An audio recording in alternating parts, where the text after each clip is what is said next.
जनवरी 12 हमारे प्रतिदिन की रोटी मिनिस्ट्रीज की ओर से आप सभी को नमस्कार। आज के हमारे संदेश का मुख्य शीर्षक है परमेश्वर का कार्यकर्ता एमी बूशर पाई की ओर से, और आज के पवित्र शास्त्र का भाग लिया गया है उत्पत्ति 39:19 से लेके 23 आयत तक।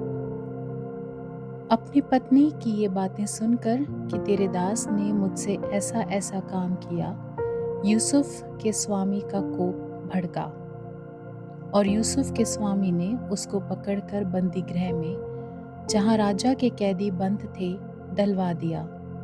अतः वो उस बंदी गृह में रहा। पर यहोवा यूसुफ के संग संग रहा और उस पर करुणा की, और बंदी गृह के दरोगा के अनुग्रह की दृष्टि उस पर हुई। इसलिए बंदी गृह के दरोगा ने उन सब बंदियों को जो कारागर में थे यूसुफ के हाथ में सौंप दिया, और जो जो काम वे वहां करते थे वो उसी की आज्ञा से होता था।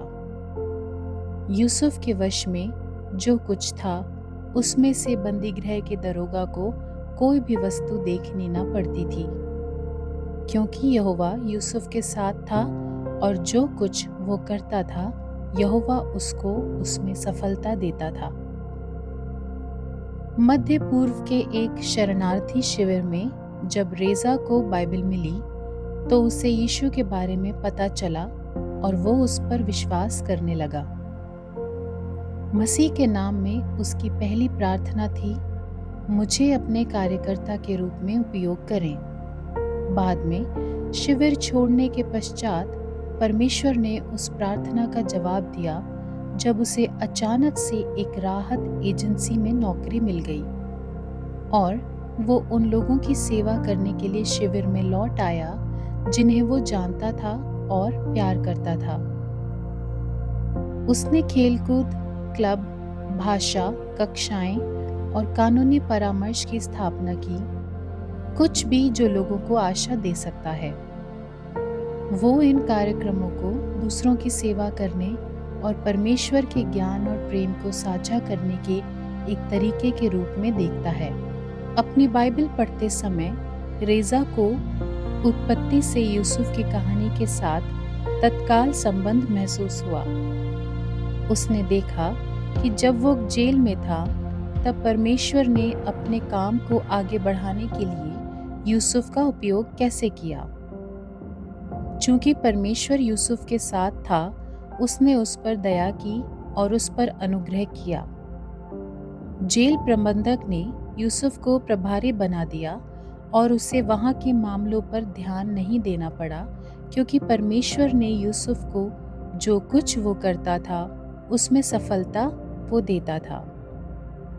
परमेश्वर भी हमारे साथ रहने का वादा करता है, चाहे हम कारावास का सामना कर रहे हों, शाब्दिक या अलंकारिक यानी कठिनाई, विस्थापन, मनोव्यथा या दुख। हम भरोसा कर सकते हैं कि वो हमें कभी नहीं छोड़ेगा। जिस तरह उसने रेजा को शिविर में लोगों की सेवा करने और यूसुफ को जेल में उत्तरदायित्व निभाने में सक्षम बनाया, वो हमेशा हमारे पास रहेगा। आपने कब परमेश्वर के छुड़ाने वाले काम का अनुभव किया है, जैसे कि रेजा और यूसुफ ने किया था? यूसुफ की कहानी आपको उस पर अधिक भरोसा करने में कैसे मदद करती है?